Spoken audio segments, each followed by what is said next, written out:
There is a moment, just after you set down something heavy, when your hand does not yet know what to do. The weight is gone. The muscles still remember the shape of it. And for just a breath, there is only the absence where the burden was. This is not emptiness in the sense of loss. It is space, the hand opening, the possibility of rest. The third noble truth speaks to this. It says that suffering can cease, not that it will be replaced with something else. Not that we trade one state for another, but that the conditions which create it can fall away. And when they do, what remains is not a void, it is freedom. Most of us do not believe this at first. We have carried our particular weights for so long that we assume they are part of the hand itself, the worry, the wanting, the endless loop of if only and not yet. These feel permanent, structural, like the bones of our lives.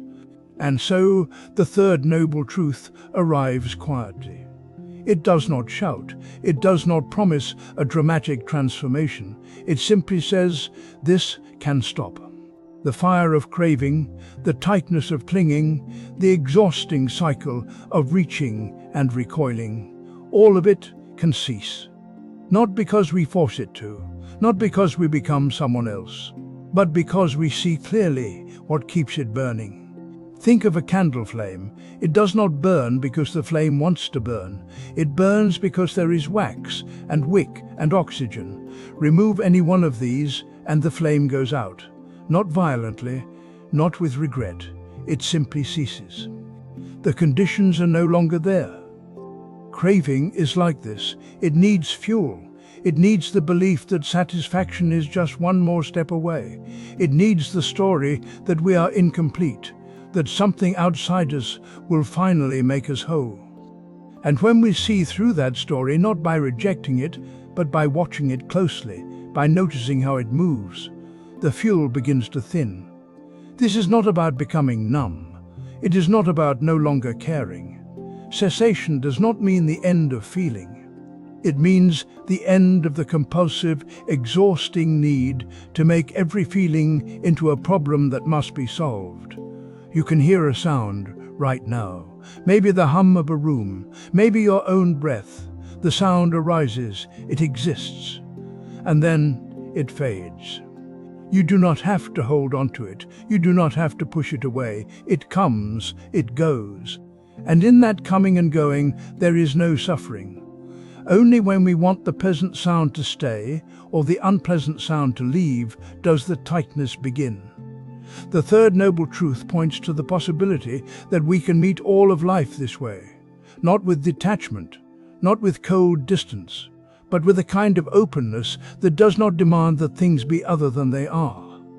This might sound impossible, and yet you have already tasted it.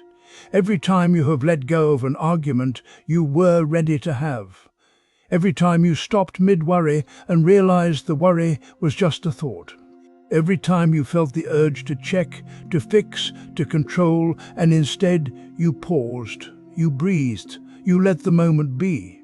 In those pauses, cessation is already happening, not as a distant goal, not as something reserved for monastics or masters, but as a living possibility, available in this breath, in this body, in this very ordinary moment. The candle does not struggle to go out. It does not wonder if it is doing cessation correctly. When the conditions fall away, the flame simply stops, and what is left is not darkness. It is the room as it always was, the space that was there all along. So we begin here.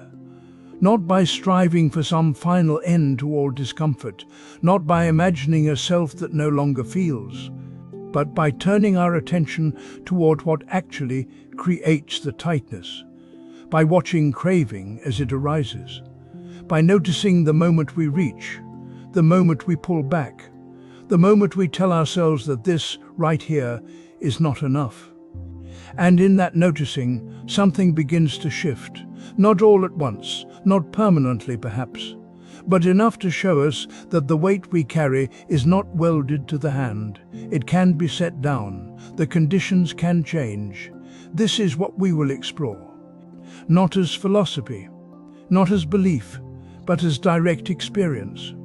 The possibility of cessation. The quiet truth that suffering does not have to continue simply because it has continued before. We believe suffering will last forever because we have never watched it fully end, not just fade or shift or become manageable, end.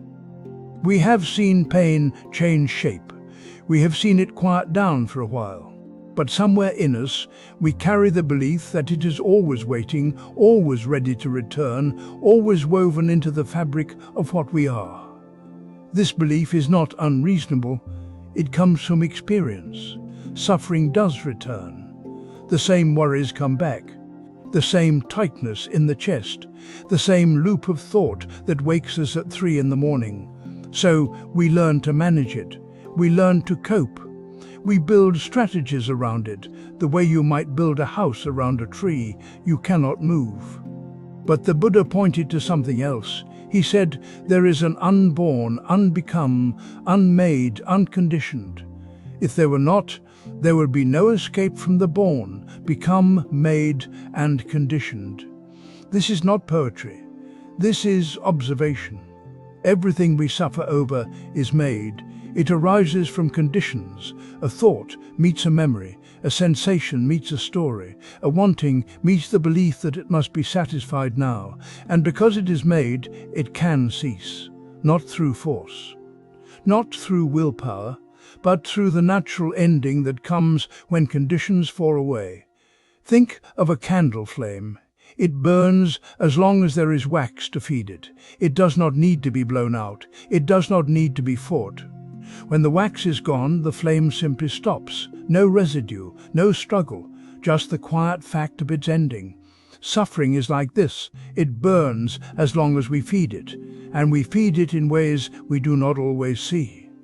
We feed it by returning to the same thought, by replaying the same conversation, by imagining the future in the shape of the past, by believing that what we feel now is what we will always feel. Each time we do this, we add wax. The flame continues. But there are moments when we stop feeding it. Not because we decided to stop, not because we were strong enough or wise enough, just because for a moment the conditions were not there. You were worried about something, and then the phone rang, and the worry was gone. Not suppressed, not pushed down, just gone. You were craving something, and then you got distracted, and the craving faded. You did not fight it. You did not replace it with something else. It simply was not there anymore. These moments are easy to miss. They happen so naturally that we do not notice them. We move on to the next thing. We do not stop to see what just occurred. But if you look closely, you will see that suffering does end. All the time. In small ways. In quiet ways. The third noble truth is not a promise about some distant state you might reach if you practice hard enough. It is a description of what is already happening. Cessation is not something you achieve, it is something you notice. It is the moment when a craving fades because you did not feed it, not because you resisted it, not because you replaced it with a better thought, just because you let it be and it had nothing to hold on to, like the candle flame when the wax runs out. This is what the Buddha meant by the unconditioned. It is not a place. It is not a state you enter. It is what remains when the conditions for suffering are no longer present. You do not have to create it. You do not have to earn it. You only have to stop adding wax. Today, notice one moment when a craving naturally fades without being fed. It might be small. A craving for a snack that passes when you turn your attention elsewhere. A desire to check your phone that dissolves when you stay with what you are doing. An urge to say something that quiets when you simply wait. Do not try to make it happen. Just watch for it. It will happen on its own. When it does, notice what that feels like. Notice the absence. Notice that nothing collapsed. Nothing was lost. The craving was there, and then it was not, and you are still here. This is cessation. This is the third noble truth, not as doctrine, not as belief, as direct experience. The flame goes out when there is nothing left to burn. Suffering ends when we stop feeding it, not forever, not all at once, but in this moment, and this one, and this one. That is enough. We spend most of our attention watching things appear. A thought arrives, a feeling builds, a need surfaces, and we follow each one as if the entire truth of our life is contained in what comes next. But the third noble truth points in a different direction. It asks us to notice not what arises, but what happens when something stops. This is not a teaching about effort, it is a teaching about recognition. The possibility of cessation is already present. It does not need to be constructed or earned. It is woven into the texture of every moment, waiting in the gaps we usually ignore. Think of ocean waves. Each one rises, gathers force, and crashes forward. If you stand at the shore, it is easy to believe the ocean is only this rising and falling, this constant motion. But beneath the waves, there is stillness. The water itself is not frantic. It does not chase anything. The waves move through it, and the depth remains. Our craving works the same way. It rises, it insists. It tells us that satisfaction is just ahead, that relief will come when we finally get what we want or avoid what we fear. And so we reach, we push, we move faster. We believe that the next thing will be the one that finally completes us. But the ending of craving is not found by seeking more. It is found by seeing what remains when grasping stops. This is subtle. It is not about suppressing desire or pretending we do not want anything. It is about noticing the moment when a wave of wanting passes, and we do not immediately generate the next one. That moment is already there. We simply do not look for it. You finish replying to a message. There is a pause. Then, almost without noticing, you open another app. You complete a task at work. Your hand is already reaching for the next item on the list. You set down your cup of tea. Your mind is already planning dinner. These transitions feel automatic. They feel like the natural flow of a productive life. But they are also the places where craving reasserts itself, where we move from one wave to the next without ever touching the stillness underneath. The practice is very simple. After finishing a task, pause for 3 breaths before starting the next thing. Not as a rule, not as self-discipline, just as an experiment in noticing what is already present when nothing is being demanded. You close your laptop. You do not immediately stand. You take 1 breath, then another, then a third. In that small gap, there is no problem to solve. There is no lack. The mind may still generate thoughts. The body may still hold tension. But you are not being pulled forward. You are not grasping. This is where cessation lives, not in some distant attainment, not in a future moment when all craving has been permanently extinguished. It lives in these ordinary pauses, in the space between waves. The teaching does not say that craving will never arise again. It says that craving can end. And it ends the same way it arises, moment by moment, breath by breath. When you pause after finishing something, you may notice how strong the pull is to move on. The next task feels urgent. The next distraction feels necessary. This is not a flaw in you. This is the momentum of craving. It has been running for a long time. It does not stop simply because you decided it should, but you do not need to fight it. You only need to see it. You take 3 breaths. The urge to move is still there. You are not trying to make it go away. You are simply noticing that you do not have to follow it. Not yet, not this moment. And in that noticing, something shifts. The wave is still present, but you are no longer only the wave. You are also the stillness underneath. This is not a metaphor for something else. It is a description of what is actually happening. Craving moves, awareness does not. Craving insists, awareness allows. Craving believes the next moment will bring relief. Awareness sees that relief is already here in the absence of grasping. The more you pause, the more you begin to recognize these gaps throughout your day. They are not rare. They are constant. Between one breath and the next, between one step and the next, between the end of one sound and the beginning of another. You do not need to create them, you only need to stop rushing past them. And when you stop, even for 3 breaths, you begin to see that cessation is not something far away. It is here. It has always been here. Quiet, steady, asking nothing. There is a fear that lives quietly in most of us. It is the fear that if we stop grasping, we will disappear. That if we let go of all the effort, all the stories, all the ways we try to hold ourselves together, there will be nothing left. This fear keeps us circling. We think cessation means erasure. We think the end of suffering must also be the end of presence, the end of being here at all. But cessation is not what we imagine. The third noble truth points to something that sounds impossible at first. It says that suffering can end, not that it can be managed or reduced or made more bearable, that it can cease. And when we hear this, something in us recoils, because we have built our lives around the assumption that struggle is what keeps us real, that without craving and aversion, without the constant push and pull, we would become hollow, empty in a way that frightens us. So we resist the very thing we say we want. There is a teaching that comes from Zen, simple and plain. Before enlightenment, chop wood, carry water. After enlightenment, chop wood, carry water. It does not promise transformation in the way we expect.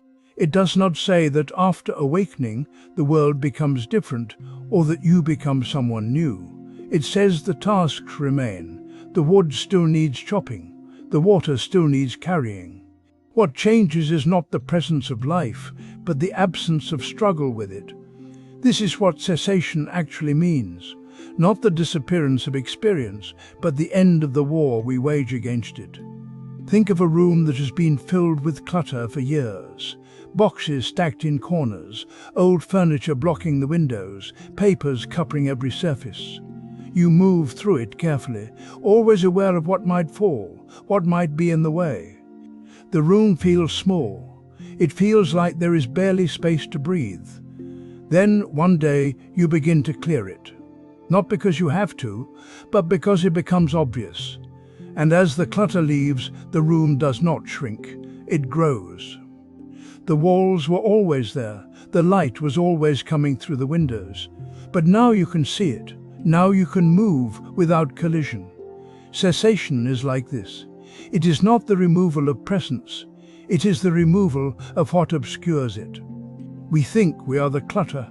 We think the boxes and the papers and the accumulated weight are what make us real.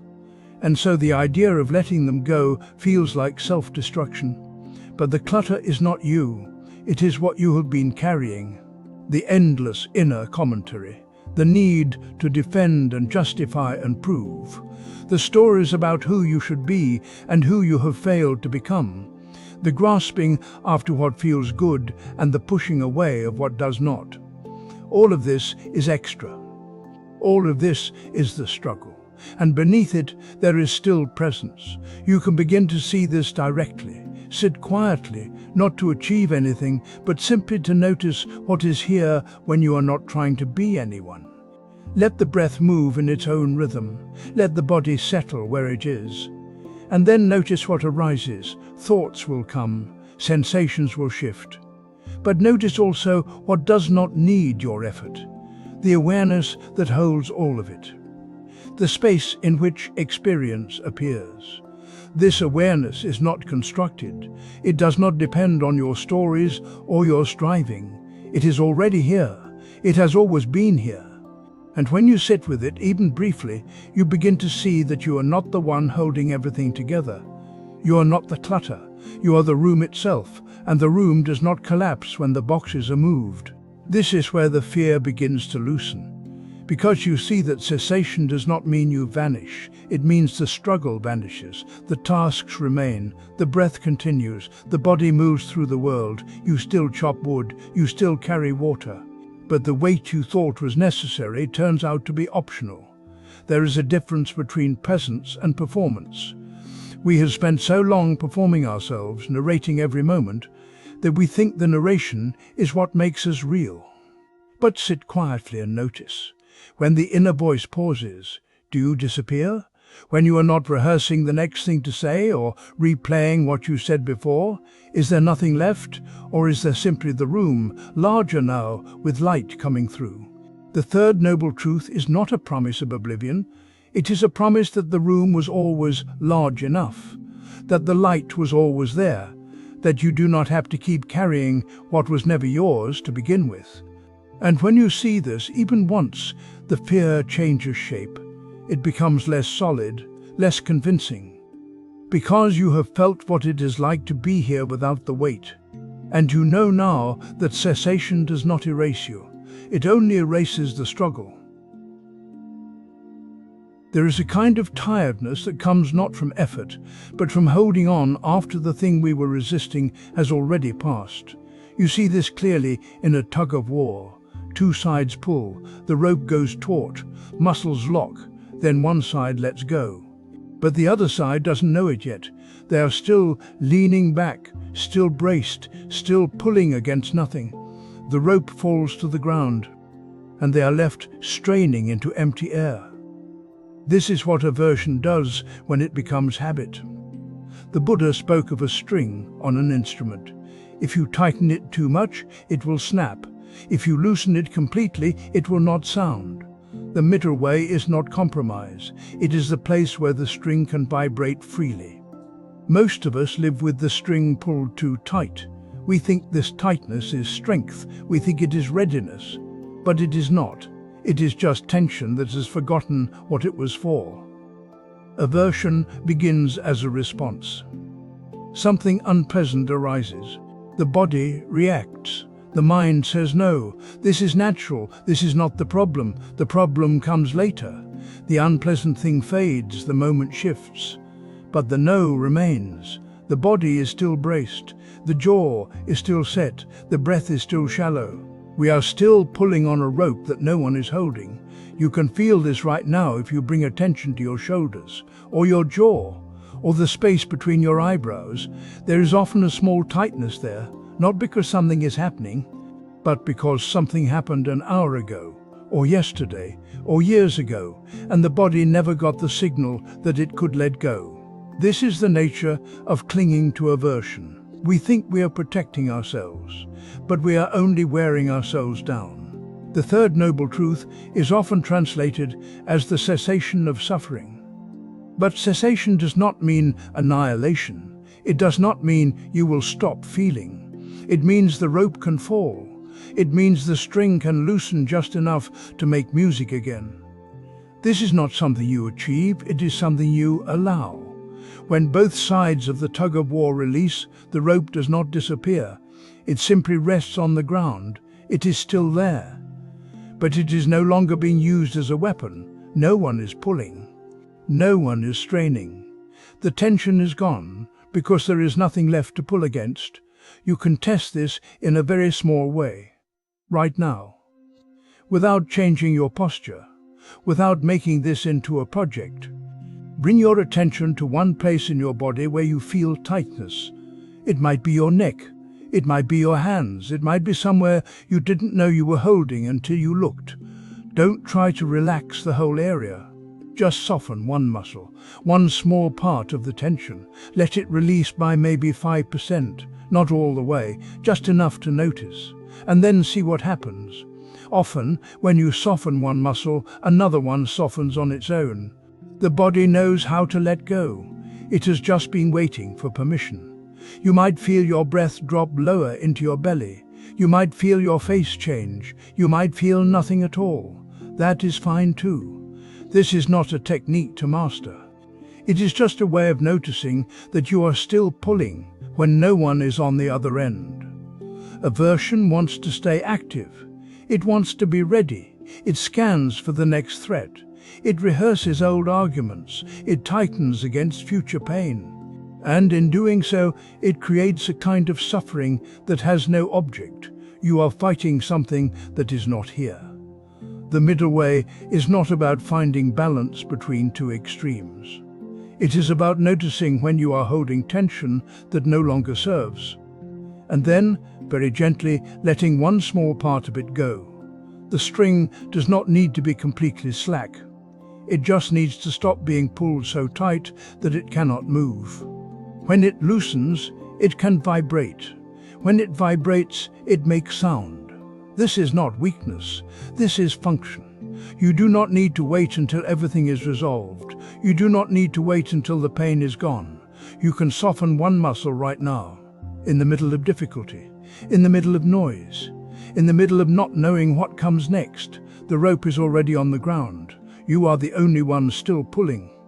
When you feel that, when you sense the relief of not fighting what is already here, you are touching the third noble truth. Not as philosophy, not as distant promise, but as direct experience. The possibility of cessation is not far away. It is as close as this breath, as close as this softening, as close as the moment you notice you are still braced against something that has already passed. We spend most of our lives believing that peace is something we have not yet found. That if we arrange the conditions properly, if we finally resolve what needs resolving, then perhaps we will arrive at it. And sometimes, in brief moments, we do feel it. A quiet morning, the end of a long task, the first sip of cool water after a long thirst. But these moments pass, and we return to the familiar hum of wanting and worry. So we learn not to trust them. We learn to think of peace as a pleasant accident, not as something that could be the ground itself. The third noble truth speaks directly to this doubt. It says that cessation is possible, not as a distant reward, not as a state reserved for saints, but as something already present when certain conditions fall away. The Pali word is nibbana. In Theravada, it is described as the highest happiness, not because it is pleasant in the way we usually mean, but because it is free from all disturbance. This is a different kind of happiness. It is not the happiness of getting what we want. It is the happiness of no longer being pushed and pulled by wanting itself. We do not usually think of happiness this way.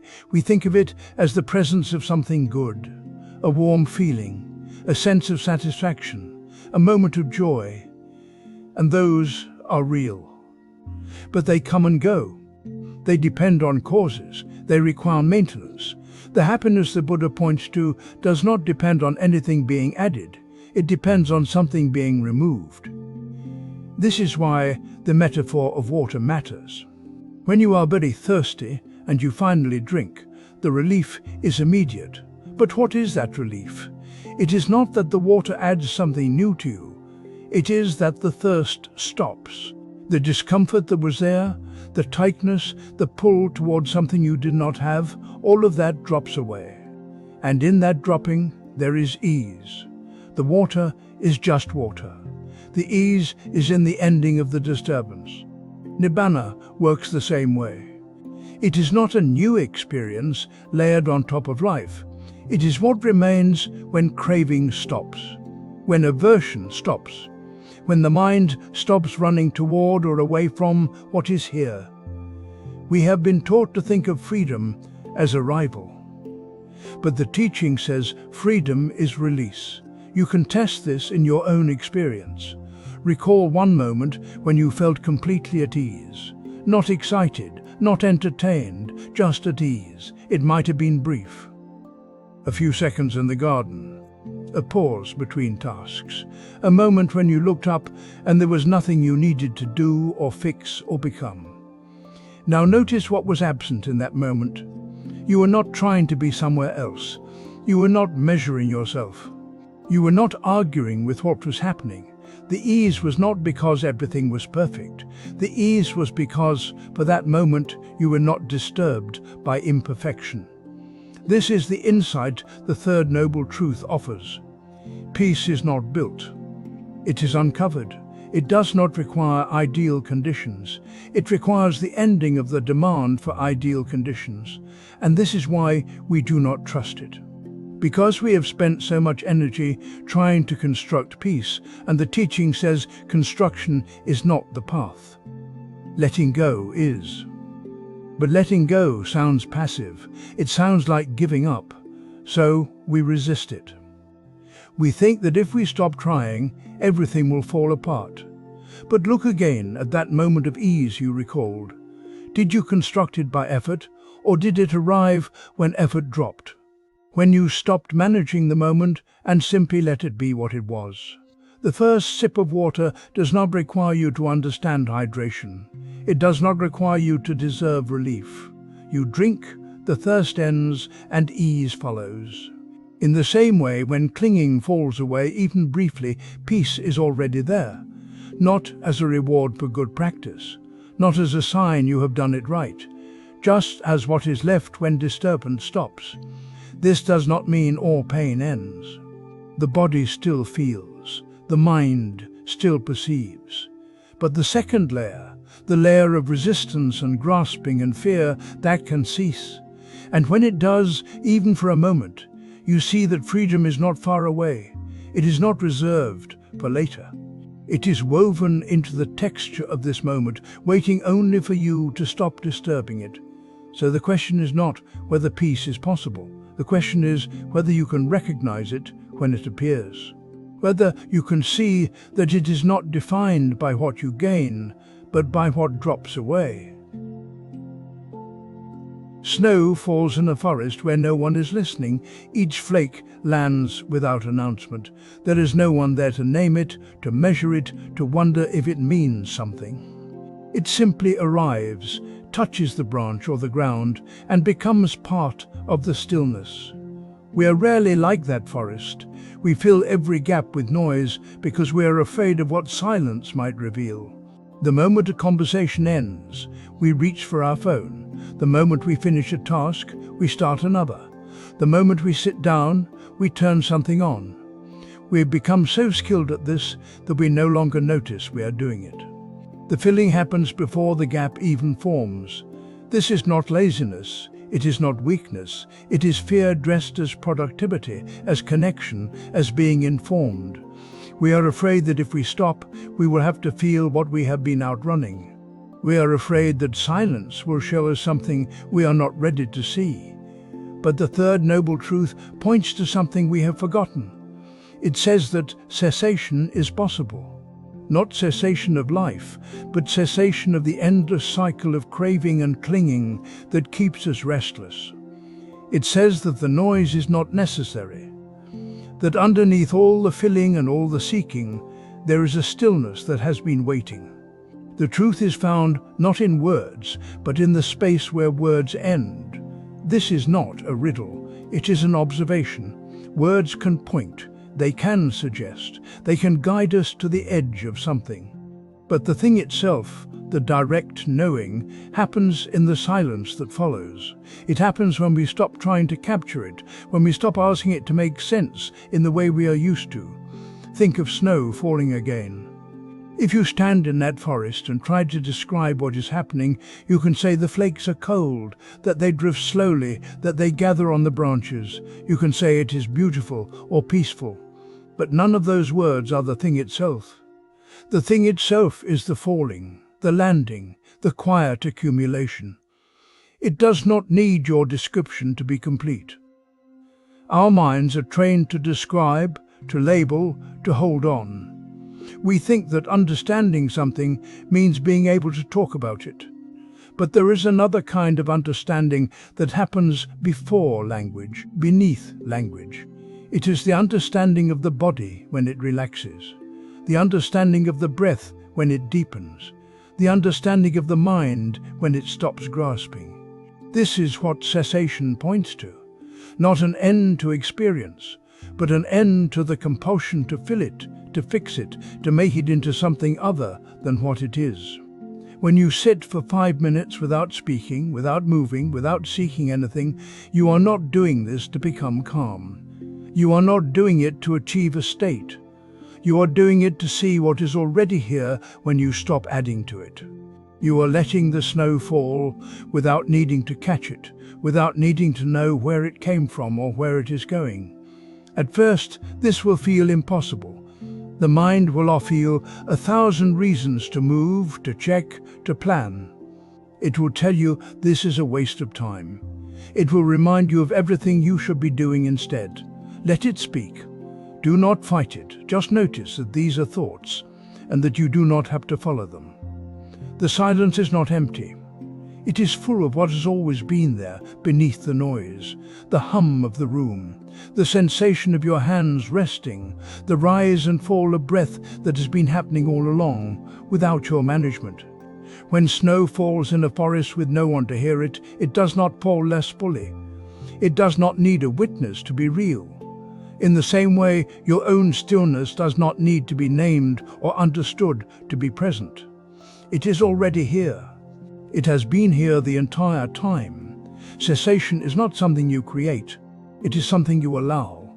You allow the noise to settle. You allow the grasping to soften. You allow the space where words end to remain space without rushing to fill it. Sit now, if you can. Or later, when the moment feels right. 5 minutes. No goal, no outcome. Just the willingness to let the snow fall, to let the silence be what it is, and to feel the ground beneath thought. There is a river near the place where you grew up, or perhaps one you have only imagined. It moves through stone and soil without hesitation. It does not pause at the bend to wonder if it should flow differently. It does not compare itself to wider rivers or clearer streams. It simply moves, shaped by what it meets, and in time it arrives at the ocean. Not because it tried to become the ocean, not because it held an image of the ocean in its mind and strained toward it. It arrives because that is what rivers do when they are not resisting their own nature. You, on the other hand, may have spent years trying to become someone else. Not in dramatic ways, perhaps, not by abandoning your life or pretending to be someone you are not, but in the quiet, constant effort to improve, to fix, to refine, to become wiser, to become calmer, to become the version of yourself that no longer struggles. This effort feels necessary, it feels like responsibility, and yet it is also exhausting. The Buddha said that all formations are impermanent. When one sees this with wisdom, one turns away from suffering. The word formations here means everything that arises and passes. Thoughts, emotions, sensations, identities. Even the self you are trying to become is a formation. It appears for a moment, shifts, and dissolves. What you were trying to be yesterday is not what you are trying to be today. The target moves because it is made of the same changing conditions as everything else. And still, we chase it. We believe that if we can just become a little more patient, a little more present, a little more awake, then the struggle will end. Then we will finally be enough. But the third noble truth points to something else entirely. It points to the possibility of cessation. Not the cessation of life or feeling or engagement. The cessation of this exhausting project of becoming. Cessation does not mean giving up. It does not mean collapsing into passivity or indifference. It means seeing that the effort to become is optional, that it is not written into the fabric of reality. It is a habit, and like all habits, it can be seen clearly, and in that seeing, it can release. Notice right now, if you can, one way you are trying to become different.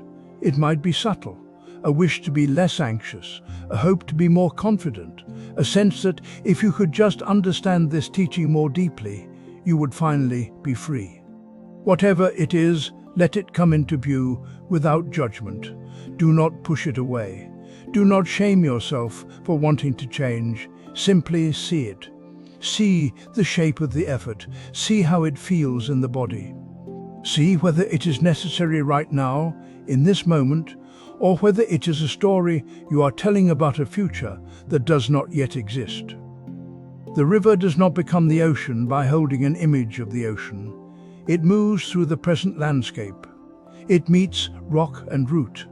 It widens and narrows. It is shaped by what is here, not by what it imagines should be there. And in moving this way, without the burden of becoming, it arrives. You might notice that the effort to become often carries a hidden belief, the belief that you are not enough as you are, that something is missing, that the present version of you is a rough draft, and the real you is somewhere ahead, waiting to be reached. This belief is not true, but it is persistent. It has been reinforced by years of striving, by cultures that equate worth with improvement, by teachings that were misunderstood as commands to be better. But impermanence means that there is no stable self to improve. What you are is already changing. The you of this morning is not the you of this evening. Cells have replaced themselves, thoughts have come and gone, moods have shifted. You are not a fixed thing that needs to be upgraded. You are a process. And the process does not need your management. It unfolds whether you try to control it or not. When you see this, even for a moment, something softens. The urgency fades. The sense that you must become someone else in order to be acceptable begins to lose its grip. And in that softening, there is space. Not the space of emptiness or absence, but the space of simply being here as you are, without the overlay of should. This is what cessation points to. Not the end of change, but the end of the struggle against what is. The river still flows. You still grow and learn and adapt. But the exhausting project of trying to become someone other than who you are right now can be set down. It can be seen as optional. And in seeing that, you may find that you arrive where you were always going, not because you forced it, but because you stopped resisting the current that was already carrying you. You sit with a craving and think it will last forever, that it will return tomorrow even if you let it pass today. So you give in, not because the wanting is so strong, but because you believe it is permanent. This is the hidden weight, not the craving itself, but the belief that it cannot end. The Buddha taught something different. He said craving is the root. When the root is cut, the tree does not grow back, not trimmed, not managed, cut at the base. This is the third truth, that there is cessation. That craving can end, not just quiet down for a while. But we do not believe this. We think desire is woven into us, that it is who we are. So we never withdraw our attention fully. We keep one hand on the flame just in case we need it again. A fire dies when no more wood is added. It does not need to be stamped out. It does not need to be fought. It simply runs out of fuel and goes quiet. Craving works the same way. It lives on attention, on the small movements of mind that feed it, the replaying, the imagining, the leaning forward into what is not here. When you stop adding wood, the fire does not rage harder. It flickers, it dims, and then it is gone. But you have to see this for yourself, not as an idea, as something that happens in your own experience. So the practice is simple. When a craving arises, do not act on it. Do not push it away. Just watch it. Let it be there without feeding it. This does not mean you analyze it. You do not ask why it came or what it means. You just notice it the way you would notice a sound in another room. Present, but not pulling you. What you are watching for is how long it lasts. Not in order to endure it, but to see that it has a lifespan, that it arrives, peaks and fades, or on its own. Most cravings last only a few minutes if you do not feed them. Some last seconds. You reach for your phone, feel the pull, and if you do not move, the pull dissolves. You want something sweet after a meal, and if you sit still, the wanting loses its edge and drifts away. This is not willpower. Willpower is holding the craving down with force. This is different. You are simply not adding wood. You are watching the fire burn through what is already there. And when it fades, you see something you did not see before. That the craving was not as solid as it felt. That it was more like weather, a passing condition. The belief that it will return is also just a thought. It arises in the same way the craving does. And if you do not feed that thought, it fades too. You begin to see that what felt permanent was only repetition. The craving returned because you fed it each time. You gave it attention, gave it motion, gave it a future. And so it came back, the way a path through grass becomes deeper with each walking. But when you stop walking that path, the grass grows over it. This is what the teaching points to. Not that you will never feel desire again, but that craving, the kind that grips and pulls and demands, can end, not by force, by withdrawal of fuel.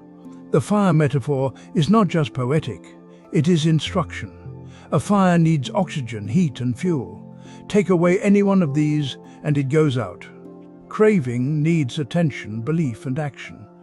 When you stop giving it these, it has nothing left to burn. You might feel the heat of it. The wanting might be strong at first. But if you do not move toward it, if you do not feed it with thought or imagination, it begins to cool, and you notice something else, that you are still here, that the craving was not you. It was something that arose in you, moved through you, and left. This is the possibility the third truth offers.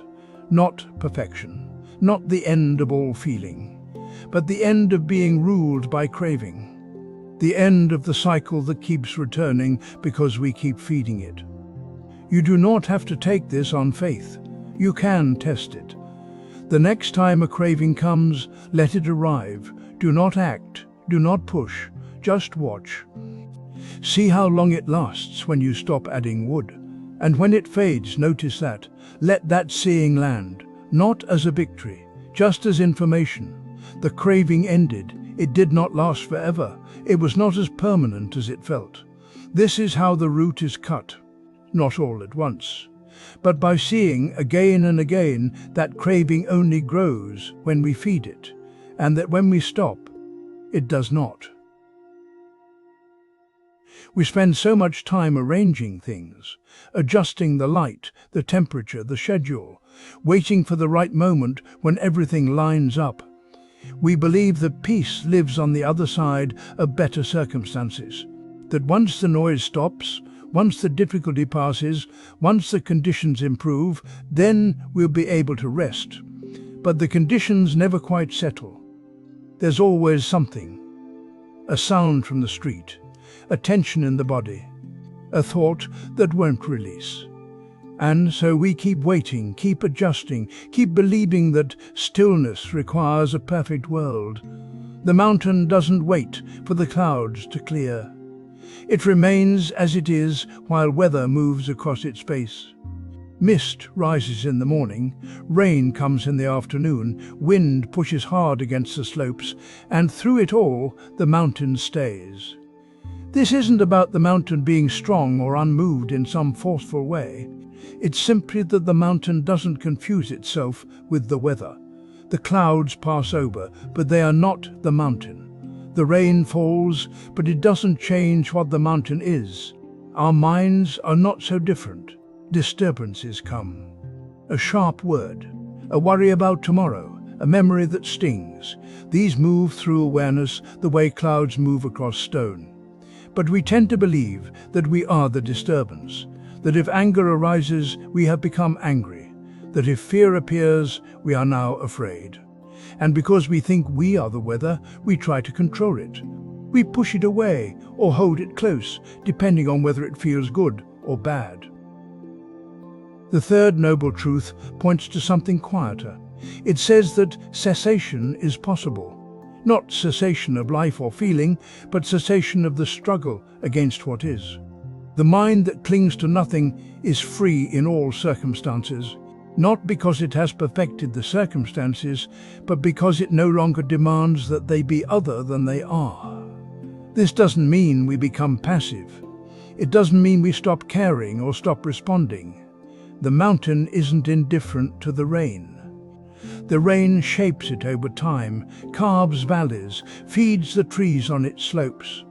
But the mountain doesn't argue with the rain while it's falling. When something disturbs you, you can notice the disturbance without needing it to change. This is the practice, not as a technique to make the disturbance go away, but as a way of seeing what's actually happening. The disturbance is there. It has a texture. Maybe it's heat in the chest, maybe it's a tightness in the throat. Maybe it's a looping thought that keeps returning. You don't have to like it. You don't have to welcome it or reframe it into something positive. You can simply see it as weather. It came. It's here now. It will shift when it shifts. What we're exploring is equanimity. Not the kind that flattens everything into sameness, but the kind that allows things to be as they are without collapsing into them. The clouds are real. The rain is real. The disturbance is real. But you are not only the disturbance, you are also the space in which it appears. This space doesn't need to be earned. It's not a reward for years of practice or a sign that you've done it right. It's already here. It's the awareness that notices the disturbance in the first place. The part of you that knows you're upset is not itself upset. It's steady. It's watching. The mountain remains still while clouds pass over it, not because it resists the clouds, but because it never believed it was the clouds to begin with. You can rest in that same way. Not by controlling what arises, but by noticing that what arises is not the whole of what you are. You might test this the next time something small irritates you, a delay, a noise, a minor disappointment. Instead of trying to fix it or dismiss it, just feel where it lives in the body. Notice the urge to make it go away. Notice the story that says this shouldn't be happening. And then notice that you're noticing, that there's a steadiness here underneath the weather. This is the possibility the third noble truth offers. Not that suffering will never come, but that you don't have to be carried away by it. Not that conditions will become perfect, but that peace doesn't require them to be. The mind that clings to nothing is free in all circumstances because it has stopped insisting that circumstances be different before it can rest. The mountain doesn't wait for clear skies. It is what it is through all weather. And so are you. There is a kind of tiredness we carry that has nothing to do with how much we've done. It comes from something quieter, harder to name. It comes from the constant effort of trying to make this moment different from what it is. Even when the moment is bearable, even when nothing is actually wrong, we still lean forward, adjusting, resisting, improving. The body tenses, the mind reaches, and we wonder why we feel so worn. The third noble truth speaks to this. It says that cessation is possible. Not cessation of life, but cessation of this grinding effort. The possibility that we might stop fighting what is already here. There is a Zen teaching that says, sit quietly, doing nothing. Spring comes, and the grass grows by itself. It is not a call to passivity. It is a description of how things already move when we stop interfering. The grass does not need our help. Spring does not wait for permission. And yet we live as though our constant adjustments are what hold the world together. Watch a leaf floating on water. It does not paddle. It does not correct its course. The current carries it, and the leaf simply rests on the surface, turning when the water turns, drifting where the stream goes. There is no resistance, no second guessing. The leaf does not wonder if it should be moving faster or differently. It meets the water exactly as it is, and the water meets the leaf. We are not so different. But we have forgotten how to float. We wake in the morning and immediately begin the work of adjustment. The light is too bright. The room is too cold. The day ahead feels too full or too empty. Before we have even stood, we are already pushing against what is. By the time we sit down to breakfast, we have spent an hour in subtle negotiation with reality, trying to make it more comfortable, more manageable, more aligned with what we think it should be. And this is not wrong. It is simply exhausting. Mindfulness does not ask us to stop caring. It asks us to notice the difference between responding and resisting. Responding is direct. Resisting is layered with tension, with the belief that this moment is an opponent. When we sit quietly and do nothing, we are not abandoning the world. We are learning to meet it without the extra weight of our interference. The breath continues, the heart beats, thoughts rise and fall. None of this needs our management. And yet we manage anyway, as though stillness were a kind of failure. The leaf does not fail when it floats. It does not accomplish anything either. It simply moves with what moves it. And in that movement, there is no friction. For 1 minute, let everything be exactly as it is, not as a test, not as a technique to master, just as an experiment in non-interference. Sit where you are. Notice the pressure to fix something, to shift your posture, to think your way into a better state. Notice the small reaching forward that happens almost before you can name it. And without judgment, without making it wrong, let it be. Let the breath be shallow, if it is shallow. Let the mind be restless, if it is restless. Let the room be too warm or the chair too hard. Let the discomfort exist without needing to solve it. Not forever, just for 1 minute. Just long enough to taste what it feels like when you stop adding effort to what is already here. This is not about forcing yourself to accept what is unbearable. If something needs tending, tend it. But notice how much of what we resist is not unbearable at all. It is simply not what we wanted. And that gap between what is and what we want is where the exhaustion lives. The leaf floats because it does not argue with the water. It does not hold a preference for upstream or downstream. It meets the current as it comes, and the current does the rest. There is ease in this. Not the ease of having everything go our way, but the ease of not needing it to. Cessation is not about making everything stop. It is about stopping the fight, letting spring come, letting the grass grow, letting this moment be what it already is, without the weight of our constant correction. Sit for 1 minute. Let it be. And notice what remains when you are no longer spending yourself on resistance. Notice the breath that continues without your help. Notice the stillness that was always here, underneath the effort. Notice the quiet that does not need to be earned. This is not a destination, it is a taste.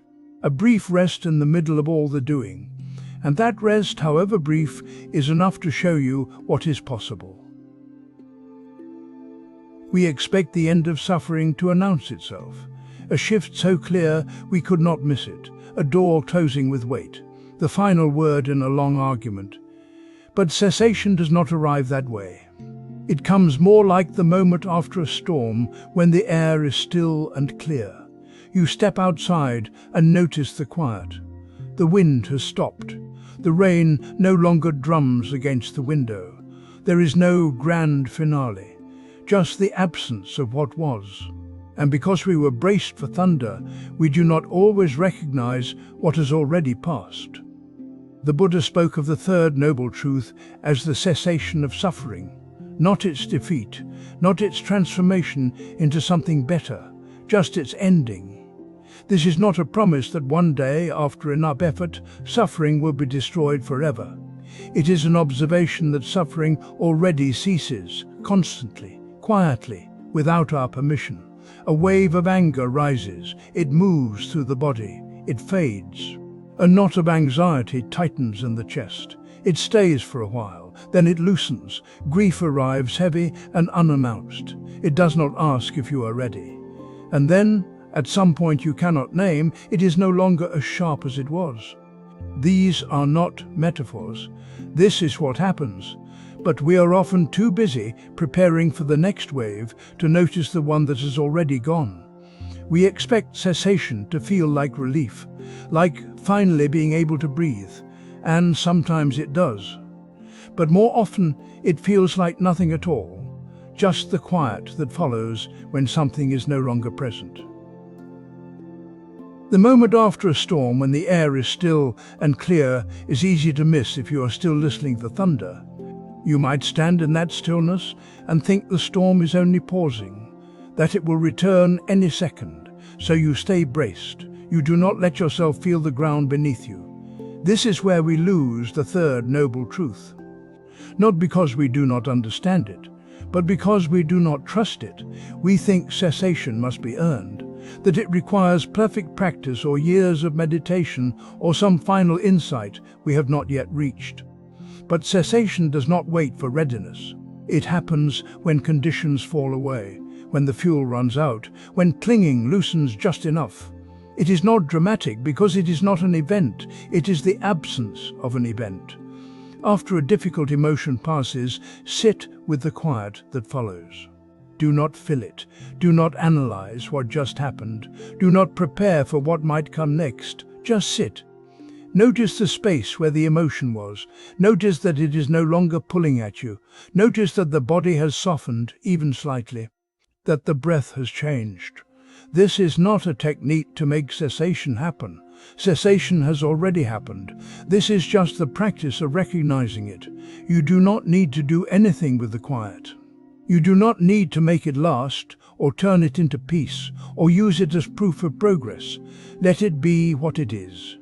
A gap, a pause, the air after the storm. Most of us move too quickly. The anger fades, and we immediately begin the next task. The anxiety loosens, and we check our phone. The sadness lifts slightly, and we distract ourselves before it returns. We do not sit with what has ended because we are afraid it has not really ended. We are afraid the quiet is temporary, that suffering is only gathering strength. And maybe it will return. Probably it will, but that does not mean this moment is not real. The cessation happening right now is not less true, because another wave will come later. This is where the practice deepens, not in holding on to the quiet, not in trying to make it permanent, but in recognizing it fully while it is here. When you sit with the space after a difficult emotion, you begin to see something the mind usually misses. You see that suffering is not continuous. It rises and falls. It comes in waves, not as a solid block. And in the gaps between waves, there is cessation. Not the final cessation the Buddha spoke of as the end of all craving, but small cessations, ordinary cessations, the kind that happen every day without fanfare. These small endings are not separate from the larger truth. They are the same process, the same fading, the same letting go. You do not need to wait for enlightenment to experience the end of suffering. You only need to notice when it has already happened. The moment after a storm when the air is still and clear does not last forever. The wind will return, the clouds will gather again, but that does not make the stillness any less real. Sit with it. Let the quiet be enough. You may have spent years wondering if freedom is real. You have practiced, you have tried, and still something pulls you back into old patterns, old tensions, old stories. So the question returns, is cessation actually possible? Or is this just a beautiful idea that belongs to someone else, somewhere else, sometime else? The third noble truth says that cessation is real. It says that suffering can end. Not that it might end if you become good enough. Not that it will end after enough lifetimes. It says the ending is possible and it is closer than you think. But here is what the mind does with that. It turns cessation into a destination. It imagines a state you must reach, a pace you must arrive at, a condition you must achieve. And so you begin to strive toward it, which is just another form of carrying. The Mahayana tradition offers something quieter. Liberation is not a place you arrive at. It is the absence of chains you no longer carry. This is not wordplay. This is direct instruction. Think of a bird in a cage. The door has always been open. The bird does not know this. It presses against the bars. It flutters and tires. It believes the cage is the world. One day, the bird turns. It sees the open door. It does not need to become a different bird. It does not need to earn the right to leave. It simply steps through. You are that bird. And the door has always been open. What keeps you inside is not the strength of the cage. It is the belief that the cage is necessary. It is the habit of returning to the bars even when no one is watching. It is the way you hold tension in your shoulders without noticing. The way you brace for criticism before it comes. The way you replay a conversation that ended hours ago. These are the chains, and they are not locked. You are holding them. Cessation does not mean you will never feel pain again. It does not mean the body will stop aging or that loss will stop arriving. It means you will stop adding a second layer of suffering on top of what is already here. You will stop tightening around the pain. You will stop building a story that makes it permanent. This is not distant. This is not reserved for monks or saints. This is available in the next breath, if you are willing to notice what you are carrying and whether you still need to carry it. Move through your day noticing what you are no longer holding on to, not as a grand inventory, not as a self-improvement project, just as a quiet noticing. You put down your phone after a difficult message. You notice that you do not pick it back up to check again. That is cessation. Small, ordinary, real. You feel irritation rise when someone interrupts you. You notice it. You do not feed it with a story about how they always do this. The irritation moves through and fades. That is cessation. You wake in the night with worry. You feel it in your chest. You do not try to solve it or push it away. You breathe with it. It softens. That is cessation. These moments are not rehearsals for some future freedom. They are freedom itself, showing you its face. The bird does not need to understand aerodynamics to fly. It does not need to study the architecture of cages. It simply notices the open door and moves toward it. And then it notices the sky. And then it is flying. You do not need to become someone else to experience cessation. You do not need to wait until you are calm enough, wise enough, disciplined enough. You only need to notice what you are gripping and ask yourself very gently if you still need to hold it. Sometimes the answer is yes. The grief is still fresh. The situation is not resolved. The body is still healing. That is fine. Compassion means you do not force the release. But sometimes the answer is no. You have been holding this out of habit. You have been carrying this because you forgot you could set it down. And in that moment, when you see it clearly, the hand opens by itself. This is the possibility the third noble truth is pointing to. Not a distant shore, not a peak you must climb. A door that was never locked, a hand that can open, a breath that does not need to be held. Cessation is not something you achieve, it is something you allow. And it is here, in this moment, waiting for you to notice what you are no longer holding. We've been sitting with the third noble truth, this quiet teaching about cessation, not as something far away, but as something already present in the gaps between thoughts, in the space after the exhale, in the moment when wanting pauses and the mind simply rests. The Buddha didn't promise an escape from the world.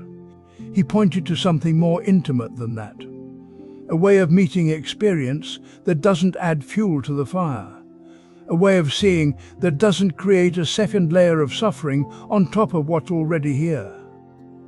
You might notice this in small ways first. A moment when irritation arises and you see it clearly, and in that seeing, something doesn't tighten the way it usually does. The feeling is still there, but you're not building a story around it. You're not rehearsing what you'll say or replaying what was said, just this, just now.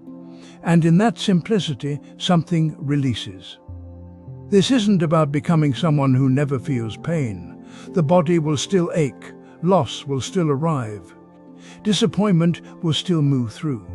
But there can be a different relationship to these things, a way of allowing them without the added weight of resistance, without the narrative that turns a single moment of discomfort into a whole identity of suffering. Cessation isn't a place you arrive at and stay forever. It's more like a skill of letting go that becomes familiar. You practice it with small things, the urge to check your phone, the impulse to correct someone, the habit of replaying a conversation. Each time you notice the pull and don't follow it, you're touching cessation. Each time you see craving clearly and let it be without feeding it, you're resting in the third noble truth. Some days this will feel easy, other days it won't. That's not a problem. The teaching doesn't require you to be perfect. It just asks you to keep looking, to keep noticing, to keep coming back to what's actually here, rather than what the mind says should be here. There's a gentleness in this practice that can be easy to miss. It's not about forcing anything to stop. It's about understanding the conditions that keep suffering in motion, and then, with patience, learning to withdraw the fuel. Like letting a fire burn down naturally rather than trying to smother it with your hands. You might sit with this for a while, not as something to figure out, but as something to live with, to test in your own experience, to notice in the ordinary moments of your day, when you're waiting in line, when you're washing dishes, when you're lying in bed at night and the mind wants to solve everything before sleep comes. The third noble truth is an invitation to see what happens when you stop struggling with what is. Not as resignation, not as passivity, but as a clear-eyed acknowledgement that the struggle itself is often the problem. That the reaching and the pushing and the trying to make things different is what keeps the wheel turning. And in the moments when the struggle stops, even briefly, there's something else, a kind of ease, a kind of openness. Not because everything is suddenly perfect, but because you're no longer at war with what's here. If you want to continue, there's another reflection waiting. We look at the fourth noble truth, the path itself, the practical steps that support this understanding. But there's no rush. You can stay here as long as you need to. For now, just this question left in the quiet: what would it be like to meet the next moment without needing it to be different than it is?